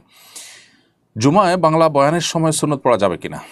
জুমার খুতবা তো মূলত শরিয়া সম্মত খুতবা দুটি, কিন্তু অনেক আগে থেকে মুসল্লিরা এসে যদি বসে থাকেন, তাদেরকে যদি কিছু নাসিহা করা হয় এবং তাদের সময়টাকে কাজে লাগাবার চেষ্টা করা হয়, যেটা পার্ট অফ খুতবা হিসাবে না, তো সেটা নাজায়েজ হওয়ার কোনো কারণ নেই। খুতবার স্থলাভিষিক্তি হিসাবে যদি আরেকটা খুতবা যুক্ত করা হয় তাহলে তবে তাতে পরিগণিত হবে, কিন্তু খুতবা তো দাঁড়িয়ে দেওয়া হয়, এগুলো বসেই সাধারণত করা হয়, এবং উপস্থিত লোকগুলো যারা চলে আসছে তাদের সময়টাকে জাস্ট কাজে লাগাবার একটা প্রচেষ্টা। সেই হিসাবে এই আলোচনা চলাকালীন সময়ে যদি আপনি সুন্নত পড়তে চান পড়তে পারেন, কারণ এটি খুতবা না। খুতবা যদি হতো তাহলে খুতবা চলাকালীন সময় আপনার সুন্নত নফল পড়ার উপরে নিষেধাজ্ঞা রয়েছে, যদিও দুখুল মসজিদ কেউ যদি না পড়ে থাকেন, নবী সাল্লাল্লাহু আলাইহি ওয়াসাল্লাম এক ব্যক্তিকে খুতবা চলাকালীন সময় দাঁড় করিয়ে সেটা পড়িয়েছেন। এছাড়া খুতবা চলাকালীন সময় নামাজ কালাম পড়া নিষেধ, কিন্তু এই বাংলা আলোচনা যেটা সেটা তো আসলে কোনো খুতবা না, বিধায় এই সময়টাতে আপনি দুখুল মসজিদ অথবা সুন্নত পড়তে পারেন। তবে সেটা বারান্দা, পিলার, আড়ালে এমন জায়গায় কোনো পড়লে এমন কোনো জায়গায় পড়লে ভালো যেখানে পড়ার মাধ্যমে আপনি অন্য কাউকে বিরক্ত করার হাত থেকে রক্ষা পেলেন, বা অন্যের মনোযোগ নষ্ট হলো না, কিংবা আপনারও নামাজে মনোযোগ নষ্ট হলো না। এরপরে প্রশ্ন হলো, আমার বাবা পুলিশ অফিসার ছিলেন, বেতনের বাইরে বিভিন্ন জন থেকে ঘুষ নিয়ে গাড়ি করেছেন, তিনি মারা গেছেন, আমরা জানি না কোনগুলো হারাম টাকায় আর কোনগুলো হালাল টাকায় করা। ওনার কোনো ব্যবসাও ছিল না, এখন আমাদের করণীয় কী? প্রিয় দর্শক, আপনার বাবা যে সমস্ত বাড়ি করেছেন এগুলোর সুনির্দিষ্ট কোনো অ্যাসেট অবৈধ টাকায় করেছেন এরকম আপনারা জানতে পারলে সেটাকে আপনারা সাদাকা করে দিবেন, অথবা ব্যক্তির মালিকের কাছে ফেরত দিবেন। আর যদি কোনো বিশেষ অ্যাসেট কোনো ব্যক্তির তিনি অন্যায়ভাবে আত্মসাৎ করেছেন বা হারাম ঘুষ হিসাবে গ্রহণ করেছেন এটি আপনি জানতে পারেন, তাহলে সেটাও ওই ব্যক্তির কাছে ফেরত দিতে হবে, অথবা ওই ব্যক্তিকে না জানা থাকলে বা তাকে চিহ্নিত করা না গেলে আপনি নিশ্চিত যদি হন যে এটা হারাম টাকাই করা হয়েছে তাহলে এটা আপনি সাদাকা করে দিতে হবে। আর যদি এর কোনোটি জানা না থাকে তাহলে সেই সব সম্পত্তি আপনাদের জন্য হালাল এবং হারাম মিশ্রিত মনে হলে যতটুকু আপনার বাবার অবৈধ উপার্জন বলে মনে হবে ওই পরিমাণ সম্পদ সাদাকা করে দেওয়াটাই হলো আপনার বাবার জন্য এবং আপনাদের জন্য নিরাপদ। আর বাকিটুকু আপনারা ভোগ করবেন, এটা আপনাদেরকে ধারণা করে অনুমান করে আন্দাজ করে বের করতে হবে। এরপর মোহাম্মদ মাহবুর রহমান আপনি লিখেছেন, বাচ্চাদের জন্য যে সকল শিক্ষণীয় খেলনা আছে সেগুলোর মধ্যে যদি প্রাণীর ছবি থাকে তাহলে এটা হারাম নাকি হালাল? যদি এটা শুধু বাচ্চাদের খেলনা হিসেবে ব্যবহৃত হয়, যেমন পাজলের মধ্যে প্রাণীর ছবি, দেখুন প্রাণীর যদি অবয়ব থাকে বা ডামি থাকে যেটা সুস্পষ্ট ছবি নয় বা অঙ্গ প্রত্যঙ্গগুলো বোঝা যাচ্ছে না, জাস্ট ডামি বোঝা যায়, ছাপ বোঝা যায়, তাহলে এই খেলনা ব্যবহার করতে কোনো অসুবিধা নেই। আর যদি সুস্পষ্ট হাত পা, চোখ, মুখ ইত্যাদি থাকে, পরিষ্কার বোঝা যায়, তাহলে সেক্ষেত্রে এ ধরনের খেলনা বাচ্চাদেরকে দেওয়া উচিত না। যদি এ সম্পর্কে অনেক ফকিগণ, অনেক ওলামা ইকরাম ভিন্নমত পোষণ করেন, তারা বলেন যেটা জায়েজ আছে এবং এ সম্পর্কে দুইটা হাদিস তারা পেশ করে থাকেন। কিন্তু এক্ষেত্রে নিরাপদ মত হলো যেন বাচ্চাদেরকে আমরা সুস্পষ্টভাবে কোনো ছবি, প্রাণীর অবয়ব বোঝা যায় এরকম কোনো খেলনা তাদেরকে যেন না দিই, এটাই হলো অধিকতর নিরাপদ। কারণ হাদিসে আমভাবে সাধারণভাবেই এ ধরনের প্রাণীর ছবি এবং মূর্তি, ভাস্কর্য ইত্যাদি আমাদেরকে ধারণ করতে বা ঘরবাড়িতে রাখতে নিষেধ করেছেন। এর পরের প্রশ্ন হলো, আগে এক ছেলের সাথে সম্পর্কের সময় কসম করে বলেছিলাম তাকে বিয়ে করব। এখন সে অন্যত্র বিবাহিত এবং আমি অন্য একজনের সঙ্গে বিবাহিত। কসমের কাফারা না দেওয়ার কারণে কি আমার বর্তমান বিবাহের বৈধতায় কোনো ঘাটতি রয়ে গেছে? যদি আপনি শপথ করে থাকেন তাকে বিয়ে করার, কিন্তু বাস্তবে সেটা করেননি, তাহলে শপথ ভঙ্গ যেহেতু হয়েছে, অতএব শপথ ভঙ্গের কারণে আপনি কাফারা দিবেন। কাফারা হিসাবে 3টি রোজা রাখবেন কিংবা 10 জন মিসকিনকে খাদ্য দিবেন। ইনশাল্লাহ তাতে আপনার কাফারা আদায় হয়ে যাবে। কিন্তু কাফারা আপনি আদায় করেননি, এমত অবস্থায় বিয়ে করেছেন, এর কারণে আপনার এই বিয়ে বিশুদ্ধ হওয়ার ক্ষেত্রে কোনো অসুবিধা হবে না, অর্থাৎ বিয়েটি বিশুদ্ধ হয়ে গেছে। যদিও কাফারা আদায় করাটা আপনার উপরে অবশ্য কর্তব্য, সেটা আপনি পালন করবেন। এরপরে প্রশ্ন হলো, বাবা মারা গেছেন, অবিবাহিত প্রাপ্তবয়স্ক বোন ও সম্পদ পেয়েছে, তার খরচ তার সম্পদ থেকে করা যাবে কিনা? উত্তর হলো হ্যাঁ, অবশ্যই। বোন যদি মৃত বাবার পক্ষ থেকে পরিত্যক্ত সম্পদের ভাগ পান, তার পাওয়ার সম্পদ থেকে তার জন্য খরচ করলেন, সেটা করা যাবে। কিন্তু তার পেছনে যা খরচ হবে সেটাই শুধুমাত্র সেখান থেকে ব্যয় করবেন। এখানে কোনোভাবে যাতে আপনার মধ্যে কোনো সম্পদ প্রবেশ না করে বা আপনি যাতে কোনোটা ভোগ না করেন, সেদিকটা খেয়াল রাখতে হবে। এরপরে সিনথিয়া প্রামাণিক অর্পিতা, আপনি লিখেছেন, 2 যমজ বোন একই রকম দেখতে, একজন পর্দা করেন আরেকজন করেন না, এক্ষেত্রে কি অপরজনের পর্দা নষ্ট হবে যেহেতু চেহারা একই? উত্তর হলো না। যার যার পাপের জন্য, যার যার গুনাহের জন্য তিনি আল্লাহর কাছে দায়ী থাকবেন। কোরআনে কারিমে আল্লাহ তাআলা বেশ কয়েকটি জায়গায় একই কথা বলেছেন, সেটা হলো আল্লাহ তাযিরু ওয়াজরাতুন ভিজরা উখরা, কারোর পাপের বোঝা অন্য কেউ বহন করবে না, যার যারটা তিনি বহন করবেন। অতএব চেহারা দেখতে 2 যমজ বোনের একই রকম হলেও যিনি পর্দা করছেন তিনি আল্লাহর কাছে দায়মুক্ত থাকবেন, যিনি পর্দা করছেন না তার দায় তিনি তাকে বর্তাতে বা তার উপরেই বর্তাবে এবং তিনি তার দায় বহন করবেন। এরপরে প্রশ্ন হলো, একজন আমার কাছে ঋণ হিসাবে কিছু টাকা চেয়েছে, আমি তাকে তা দেওয়ার সময় অগ্রিম জাকাতের নিয়ত করেছি, তাকে মুখে জাকাতের কথা বলিনি, বছর শেষে যদি দেখি আমার উপর জাকাত ফরজ ছিল না, তাহলে কি ওই টাকা ফেরত দিলে নিতে পারবো? উত্তর হলো, আপনি কাউকে কেউ ঋণ চেয়েছে, আপনি তাকে দেওয়ার সময় যদি নিয়ত করেন এটা জাকাত হিসাবে দিয়ে দিলাম, তার মানে আমি এটা ফেরত নেব না, তাহলে আপনার সে নিয়ত করাটা বিশুদ্ধ এবং সেটি সঠিক কাজ করেছেন, অর্থাৎ সেটি কার্যকর হবে। এর ফলশ্রুতিতে ওই ব্যক্তি সেটার কখনো ফেরত নিতে পারবেন না এবং আপনি ওই টাকা তার কাছ থেকে আর ফেরত নিতে পারবেন না, যেহেতু আপনি জাকাত হিসাবে দিয়েছেন এবং পরবর্তী কোনো জাকাতের সাথে অ্যাডজাস্ট করতে পারেন, শুধু এতটুকু। বাজারে মদের খালি বোতল কিনতে পাওয়া যায়, ভালোভাবে পরিষ্কার করে তাতে কি পানি পান করা যাবে? উত্তর হলো যে, ভালো করে ধুয়ে যখন পান করবেন সেখানে কোনো হারাম কিছু নেই, হারাম কোনো উপাদান নেই, তাহলে সেক্ষেত্রে এটি আপনার জন্য হালাল, কারণ আপনি পান করছেন হালাল পানীয় এবং পাত্রর মধ্যে হারাম কিছু নেই। অতএব পাত্র তো মূলগতভাবে কোনো হারাম কিছু না, তার উপাদানটা হারাম ছিল, সেটা যেহেতু নাই এখন পরিষ্কার করা হয়েছে, বিধায় এখানে পানি রেখে আপনি পানি পান করতে পারবেন। কিন্তু এ ধরনের বোতলের ব্যবহার অন্যদেরকে আপনার সম্পর্কে ভুল ধারণা দিতে পারে কিনা, ভুল বার্তা দিতে পারে কিনা, অথবা ওই হারামের কথা বারবার মনে পড়তে পারে কিনা, অথবা তাদের আপনি আকৃষ্ট হতে পারেন কিনা, এই সমস্ত ইস্যুগুলো চিন্তা করে এটা অ্যাভয়েড করা গেলে সেটা উত্তম। আর যদি এরকম কোনো ইস্যু না থাকে তাহলে সেক্ষেত্রে আপনি এটি ব্যবহার করতে পারেন, মৌলিকভাবে কোনো অসুবিধা নেই। তুহিন রেজা, আপনি লিখেছেন, এই ফিতনার যুগে যুবকদের উদ্দেশ্যে কিছু কথা বলুন, কিভাবে আমরা নিজেদের ঈমান টিকিয়ে রাখতে পারি?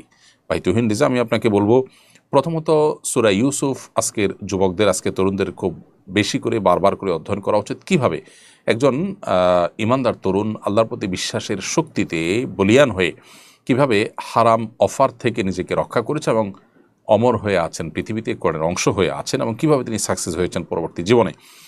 এছাড়াও নবী করিম সাল্লাল্লাহু আলাইহি সাল্লাম তরুণদের উদ্দেশ্য করে তাদের চরিত্র হেফাজতের জন্য বারবার করে উপদেশ দিয়েছেন। ফিতনা শেষ যুগে আকাশ থেকে বৃষ্টির পানির মতো, বৃষ্টির ফোঁটার মতো অনবরত বর্ষণ হতে থাকে, সেই সময়টা আমরা পার করছি।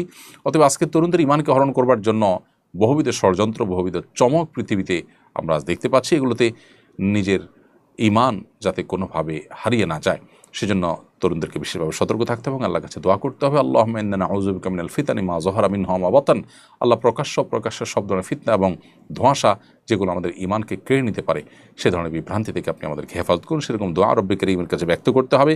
সেই সাথে আসহাবে কাফের যুবকেরা যেভাবে ঈমান এবং তাকওয়া তাদের আত্মপরিচয়কে টিকে রাখবার জন্য তারা সর্বোচ্চ ত্যাগ তিতিক্ষা করেছেন এবং সমাজ থেকে তারা দূরে সরে গিয়ে গুহায় আশ্রয় নিয়েছেন, আল্লাহ রাব্বুল আলামিন তাদেরকেও কোরআনে কারিমে আলোচনা করে অমর করে রেখেছেন এবং তাদের সম্পর্কে আল্লাহ বলেছেন ইন্নাহুম ফিতয়াতুন আমানু বিরাব্বিহিম ওয়াজিদনাহুম হুদা। নিশ্চয়ই তারা এমন যুবক ছিল যারা আল্লাহর প্রতি ঈমান এনেছে এবং আল্লাহ তাআলা তাদের হেদায়েত বৃদ্ধি করেছেন। অতএব আজকের তরুণদের উচিত সে আসহাবে কাফকে অধ্যয়ন করা বারবার করে, সেই তরুণদের উচিত ইসুফ আলাইহিস সালামকে পাঠ করা, পুনর্পাঠ করা বারবার করে।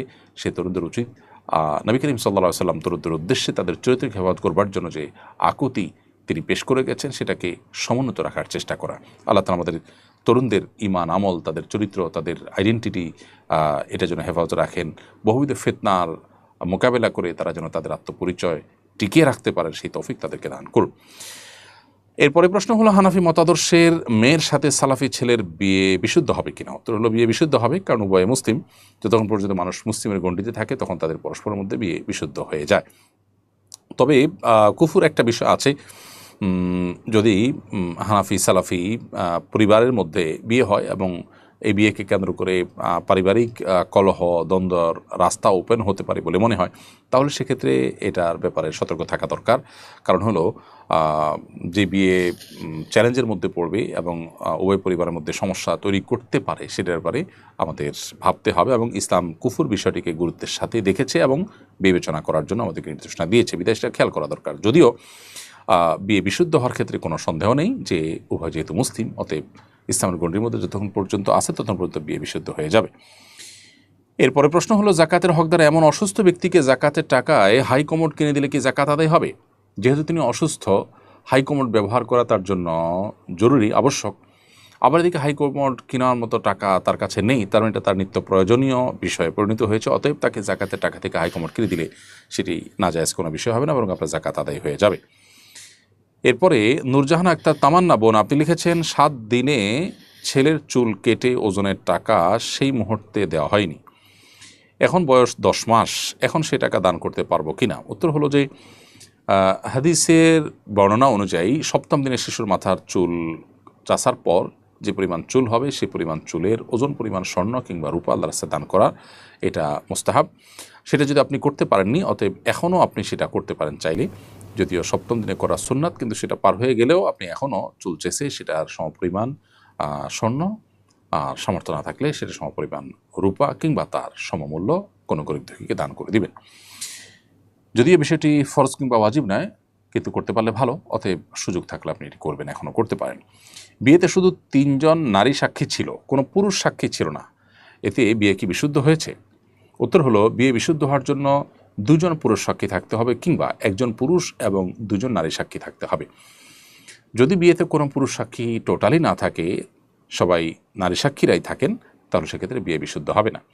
কেন পুরুষ সাক্ষীর আবশ্যকীয়তা আরোপ করা হয়েছে সে বিষয়ে বহু গবেষণা আছে, বহু আলোচনা আছে ওলামায়ে কেরামের স্কলারদের। সবচেয়ে বড় কথা হলো শরিয়া যখন কোনো নির্দেশনা আমাদেরকে দেয় সেটার পেছনে বহুবিধ কল্যাণ নিহিত থাকে, সেটা অমান্য করার মধ্যে বহুবিধ অকল্যাণ নিহিত থাকে। সো এই ঈমানের জায়গা থেকে এই বিয়ে কোনোভাবে বিশুদ্ধ হয়নি এবং এই শরিয়ার এই বিধানকে প্রতিপালন করা আমাদের কর্তব্য। বিধায় এরকম বিয়ে হয়ে থাকলে সে বিয়েকে পুনরায় পড়াতে হবে এবং সাক্ষী হওয়ার যে শর্তগুলো আছে সেই শর্ত পূরণ করতে হবে। এরপরে প্রশ্ন হলো আমরা একটি অ্যাপ বানাতে যাচ্ছি, তাতে বিভিন্ন ইসলামিক প্রবন্ধ নিবন্ধ থাকবে, সেগুলোর উপর প্রতিযোগিতার আয়োজন করা হবে। যারা অংশগ্রহণ করতে চাইবে তাদেরকে 100 করে টাকা দিতে হবে, আমরা সেই টাকা দিয়ে পুরস্কারের ব্যবস্থা করবো। এটা জায়েজ আছে কিনা? উত্তর হলো না, এটা জায়েজ নেই, এটা জুয়ার মধ্যে সামিল হবে। আপনি তাদের কাছ থেকে যে টাকাটা নিলেন, গ্রাহকদের কাছ থেকে যে টাকা নিলেন, সেই টাকা থেকেই কিছু মানুষকে পুরস্কার দেবেন, কিছু মানুষকে দিলেন না, এটা পুরোপুরি জুয়ার সাথে মিলে যায়, জন্য এটা জায়েজ নয়। আপনি যদি কোনো প্রতিযোগিতার আয়োজন করেন তাহলে সেক্ষেত্রে প্রতিযোগীদের কাছ থেকে কোনো ফি আপনি নিতে পারবেন না, বরং থার্ড পার্টি কিংবা আপনি নিজে তাদেরকে পুরস্কার দিলেন ভালো কাজের জন্য, সেটি ভিন্ন বিষয়। কিন্তু তাদের কাছ থেকে টাকা নিয়ে আবার সেখান থেকে তাদেরকে আপনি কিছু মানুষকে পুরস্কার দিলেন, কিছু মানুষকে পুরস্কার দিলেন না, এটা সম্পূর্ণ নাজায়েজ এবং জুয়ার অন্তর্ভুক্ত হবে, যেটিকে আল্লাহ তাআলা পরিষ্কারভাবে হারাম করেছেন আমাদের জন্য। এরপর মেহনাজ শাহিন আপনি লিখেছেন, কোন আমল করলে গর্ভের বাচ্চা নেককার হবে? উত্তর হলো যে গর্ভের বাচ্চা নেককার হওয়ার জন্য সুনির্দিষ্ট বা স্পেসিফিক কোনো আমলের কথা কোন হাদিসে বলা না হলেও আমরা অভিজ্ঞতার আলোকে জানি যে মায়েরা সন্তান গর্ভে থাকাকালীন সময় যখন হালাল উপার্জন করেন, হালাল ভক্ষণ করেন এবং হালাল হারাম খুব মেনটেন করে চলেন, গুনাহ থেকে বাঁচার চেষ্টা করেন, কানের চোখের গুনাহ থেকে বাঁচেন, হারাম কিছু শুনেন না কান দিয়ে, হারাম কিছু দেখেন না চোখ দিয়ে, তখন তার পজিটিভ প্রভাব সন্তানের উপরে পড়ে। কোরআনে কারীমের তেলাওয়াত যখন শুনেন, আল্লাহ ভীরুতা যখন তার মধ্যে থাকে, দোয়া রোজাদারি যখন থাকে, এর একটা পজিটিভ প্রভাব, ইতিবাচক প্রভাব সন্তানের মধ্যে পড়ে। বিধায় সেই কাজগুলো করতে হবে এবং সন্তান যেন নেককার হয় সেজন্য আল্লাহর কাছে দোয়া অব্যাহত রাখতে হবে। রব্বি হাবলি মিনাস সালিহিন, রব্বি হাবলি মিন লাদুনকা যুররিয়াতান তাইয়্যিবাহ ইন্নাকা সামিউদ দুআ। এই জাতীয় দোয়া যেগুলো আল্লাহর বিন্দু নবী রাসূলগণ করেছেন তাদের সন্তানদের নেককার হওয়ার জন্য, সেই দোয়াগুলো আমরা করতে পারি। এরপরে বোন সেলিনা হামিদ আপনি লিখেছেন, আমার স্বামী বিয়ের 22 বছর পরও আমার দেনমোহর দেননি, তিনি এখন সেই সময়ের হিসাবে আমাকে দেনমোহর দিতে চান। আমি বলেছি মুদ্রাস্ফীতি আমল নিয়ে যেন স্বর্ণের বর্তমান বাজার মূল্য পরিশোধ করেন, এই দাবি যথাযথ কিনা? বোন সেলিনা হামিদ, 22 বছর আগে বিয়ে হয়েছে, এখনও দেনমোহর দেওয়া হয়নি, এখন কি দিয়ে পরিশোধ করবেন আপনার স্বামীর? উত্তর হলো যে আপনার স্বামী যদি টাকা ফিক্স করে থাকেন মোহর হিসাবে, উভয় পক্ষের মধ্যে যদি সেটি চূড়ান্ত হয়ে থাকে তাহলে এখন টাকা দিবেন। মুদ্রাস্ফীতির কারণে টাকার মান যদি কমেও যায় তারপরেও আপনি সেই টাকাই পাবেন। ঠিক যেমন তিনি যদি স্বর্ণ ধার্য করতেন তখন, তাহলে এখন আপনাকে সেই স্বর্ণই দিতে হবে, তাতে স্বর্ণের দাম কমুক কিংবা বাড়ুক, টাকার ক্ষেত্রেও তাই।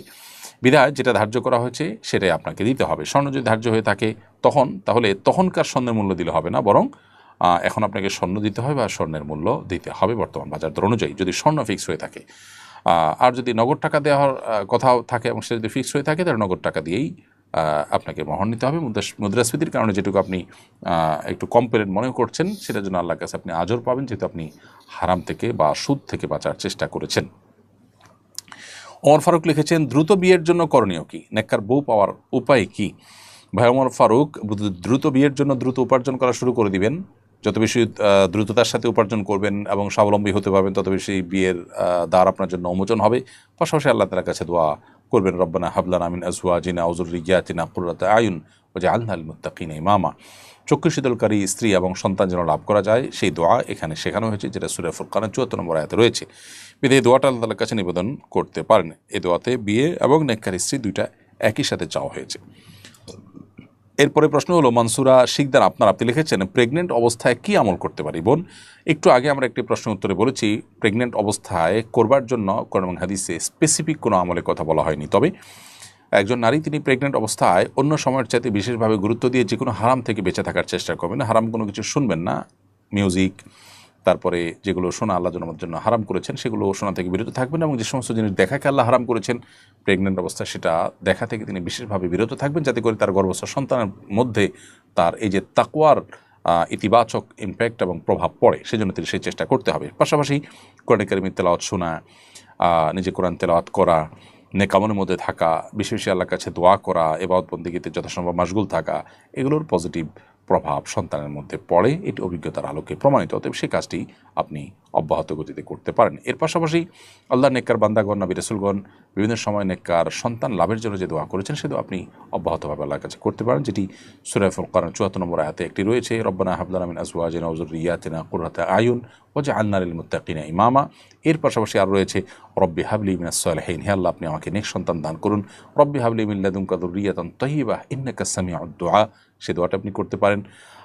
এরকম আরও বিভিন্ন দোয়া রয়েছে, সেগুলো আপনি আল্লাহর কাছে নিবেদন করতে পারেন। এছাড়া দুরুদ, ইস্তেগফার, সাধারণ দোয়া আল্লাহর কাছে করবেন, যাতে করে আল্লাহ তাআলা প্রেগনেন্সির আওয়ারটাকে আপনার জন্য সহজ করেন এবং সন্তান যে দুনিয়াতে আসবে সে আশাটাকেও সহজ করেন এবং তাদেরকে নেককার সন্তান হিসাবে কবুল করেন। শয়তান থেকে দুনিয়াতে যে ফিতনা রয়েছে, ফিতনা থেকে সন্তানকে যেন আল্লাহ হেফাজত করেন, সেজন্য আপনি দোয়া করবেন।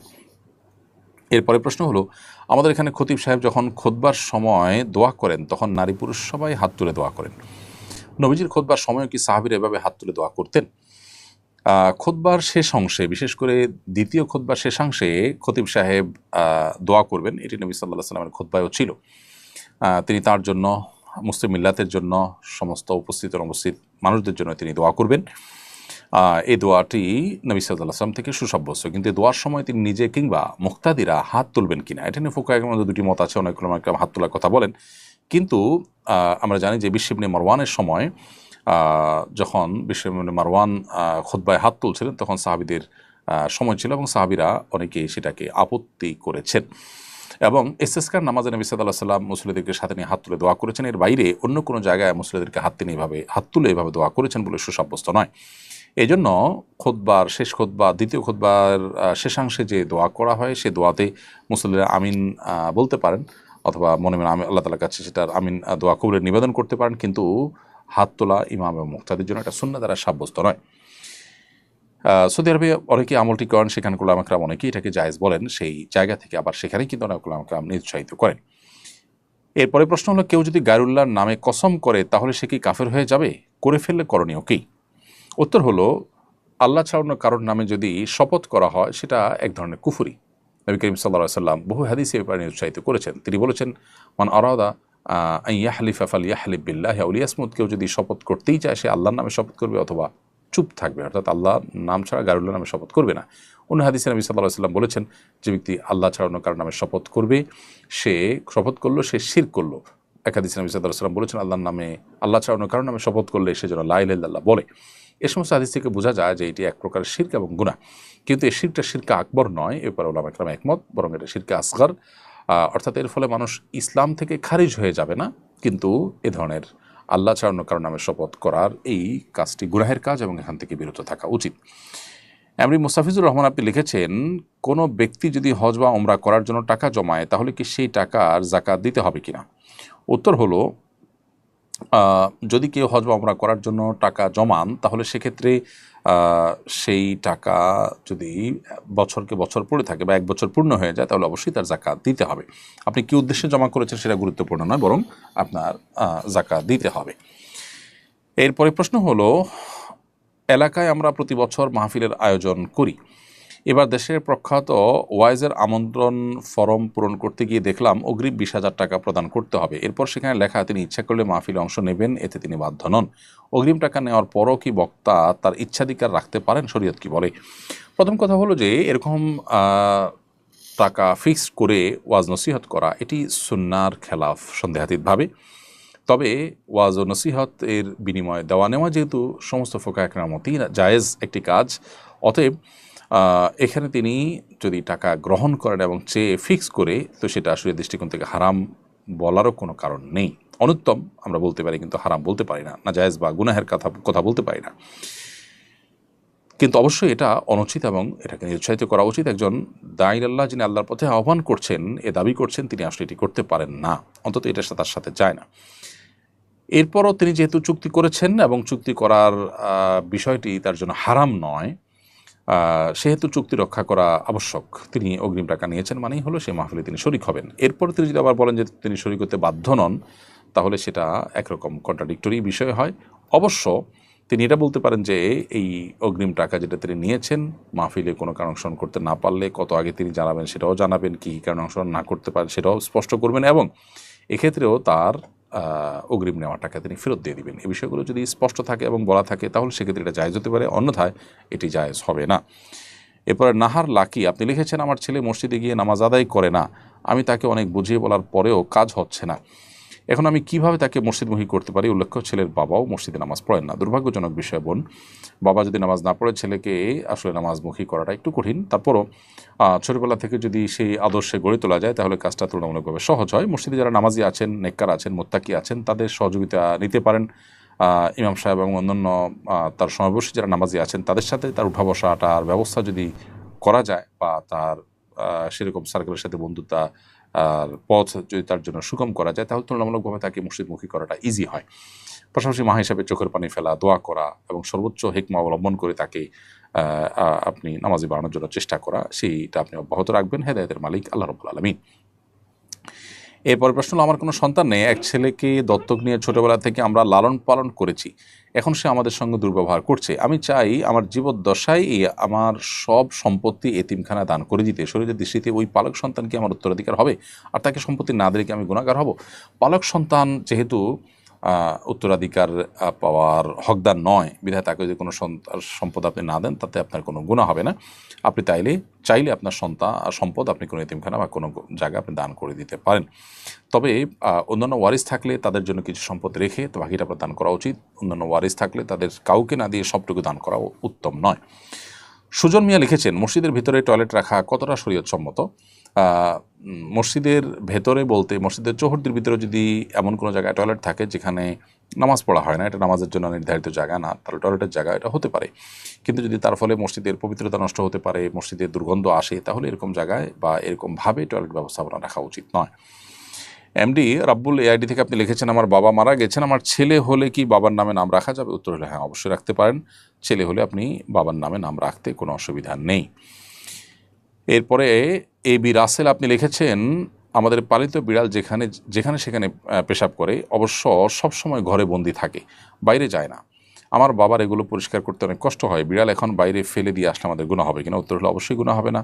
তবে এই বিড়াল যাতে অন্য কোনো প্রাণীর গ্রাসে পরিণত না হয়, সেজন্য এমন কোনো জায়গায় ফেললেন যে সে নিজেকে আত্মরক্ষা করতে পারে কিংবা অন্য কেউ তাকে নিয়ে যেতে পারে, এটা অবশ্যই আপনার জন্য জায়েজ হবে। আপনি তাকে আপনার বাসায় স্থান দিয়েছেন, এর মানে এই না যে চিরকাল তাকে স্থান দিতে আপনি বাধ্য। এরপর পিএইচ পাপ্পু আইডি থেকে আপনি লিখেছেন, কেউ নিজের ইচ্ছায় তার সম্পদ আমাকে লিখে দিলে তা নেওয়া জায়েজ হবে কিনা? আপনাকে কেউ যদি সম্পদ দিতে চায়, সেটা কেন দিচ্ছে, কোনো অসৎ উদ্দেশ্য আছে কিনা, সেটা একটা গুরুত্বপূর্ণ বিষয়। আবার সে অতি সরলতার কারণে আপনাকে দিয়ে দিচ্ছে কিনা, এটা তার সরলতা বা তার দুর্বলতার কারণে কিনা, সেটাও দেখার বিষয়। এরকম কোনো বিষয় না থাকলে কেউ আপনাকে গিফট হিসাবে দিতে চাইলে সেটা আপনি অবশ্যই নিতে পারেন। বিনতে মাইমুনুল ইসলাম আপনি লিখেছেন, ছেলে বিদেশে থাকে, দেশে থাকা তার পিতাকে ওলি নিযুক্ত করে উভয় পক্ষের পরিবার উপস্থিতিতে ইজাব ও কবুলের মাধ্যমে ভিডিও কলের মাধ্যমে বিবাহ হলে সেটা সই হবে কিনা? যিনি বিদেশে আছেন তিনি, মেয়ে যদি দেশে থাকে, তাহলে সেক্ষেত্রে তিনি তার পক্ষ থেকে যে কাউকে বিয়ের প্রস্তাব কিংবা কবুল বলার জন্য উকিল নিযুক্ত করে, ওলি ঠিক না, এখানে উকিল নিযুক্ত করে, প্রতিনিধি নিযুক্ত করে বিয়ে সম্পাদন করতে পারেন। সেক্ষেত্রে ভিডিও কলের মাধ্যমে বিয়ে না হলেও এভাবে বিয়ে হয়ে যাবে। যিনি তার পক্ষ থেকে প্রতিনিধিযুক্ত, তাকে বললেন যে অমুকের মেয়ে অমুককে এত টাকা মহারণা বিনিময়ে আমার পক্ষ থেকে তুমি বিয়ের প্রস্তাব দিলে তুমি কবুল বলবে, এবং তারা প্রস্তাব দিল যথারীতি প্রতিনিধি যদি দুজন সাক্ষীর সামনে কবুল বলেন, ইনশাআল্লাহ বিয়ে বিশুদ্ধ হয়ে যাবে। তাহমিনা খাতুন লিখেছেন, মসজিদের টিস্যু অনেক সময় পকেটে করে নিয়ে আসি, পরে ব্যবহার করলে এটা কি জায়েজ হবে? মসজিদের টিস্যু মসজিদে ব্যবহার করার জন্যই দেওয়া হয়ে থাকে, এটা পকেটে করে নিয়ে আসাটা অনুচিত এবং মরুয়াতের খেলাফ, দায়িত্বশীলতার পরিপন্থী একটি কাজ, যেটা একজন ইমানদারের করা উচিত নয়। এরপরে রেদওয়ানুল রাফি আপনি লিখেছেন, মাইয়েতকে কবরে রেখে তালকিন করার বিধান কি? মাইয়েতকে কবরে রেখে তালকিন করার কোনো বিধান নেই, বরং মৃত্যুবরণ করার আগ মুহূর্তে তালকিন করার কথা বলা হয়েছে। অর্থাৎ মরণাপন্ন ব্যক্তিকে আপনি তাকে শুনিয়ে কালিমাতুশ শাহাদা পাঠ করলেন, যেন তিনি কালিমা শাহাদা নিয়ে যেতে পারেন, সাথে ইমানের সাথে যেতে পারেন, সেজন্য এটা করা সুন্নাহ। আর মৃত্যুর পর যেটি করতে পারেন, সেটা দাফনের পর যেটা করবেন, সেটা হলো যে কবরের দাফনের পর কিবলামুখী হয়ে তার জন্য আপনি দোয়া করলেন, আল্লাহ যেন তাকে ইমানের উপর অটল অবিচল রাখে। কারণ নবী সাল্লাল্লাহু আলাইহি ওয়াসাল্লাম বলেছেন যে, সালু লিআখিকুম আত-তাসবিত, তোমরা তোমাদের ভাইয়ের জন্য এখন আল্লাহর কাছে দোয়া করো যেন সেই ইমানের উপর অটল অবিচল থাকতে পারে। এটা হলো সুন্নাহ। এমডি জাহিদ আল আরাবি আপনি লিখেছেন, জুমার নামাজে ইমাম সাহেব সূরা ফাতিহার এক আয়াত বাদ দিয়ে সূরা ফাতিহা কমপ্লিট করেছে, কোনো সাহু সিজদাও দেয়নি, নামাজ কি হয়েছে? আর এর মধ্যে নামাজের ওয়াক্ত শেষ হয়ে গেলে করণীয় কি? জুমার নামাজ ইমাম সাহেব সূরা ফাতিহার পর ফাতিহার যদি একটা আয়াত বাদ দিয়ে থাকেন, তাহলে তো নামাজ হয়নি, অন্তত তাকে সিজদা সাহু দিতে হতো। সেটাও যদি না করে থাকেন, তাহলে সেক্ষেত্রে এই নামাজ পুনরায় আদায় করতে হবে, কারণ এই নামাজটি বিশুদ্ধ হয়নি। প্রিয় দর্শক, দেখতে দেখতে আমরা একেবারে অনুষ্ঠানের শেষ প্রান্তে এসে পৌঁছে গেছি এবং সময় হয়েছে বিদায় নেওয়ার। আল্লাহ যদি তৌফিক দান করে, ইনশাআল্লাহ বিদিনিল্লাহ আবার আপনাদের সঙ্গে দেখা হবে, কথা হবে পরবর্তী লাইভ অনুষ্ঠানে। সে পর্যন্ত আল্লাহ তাআলা আমাদের সবাইকে সুস্থ রাখুন, ভালো রাখুন, নিরাপদে রাখুন, সেই দোয়া রব্বে কারীমের কাছে ব্যক্ত করে আজকের মতো এখানে শেষ করছি। জাযাকুমুল্লাহ খাইরা। আসসালামু আলাইকুম ওয়া রাহমাতুল্লাহি ওয়া বারাকাতুহু। আস-সুন্নাহ ফাউন্ডেশন, উম্মার স্বার্থে সুন্নাহ।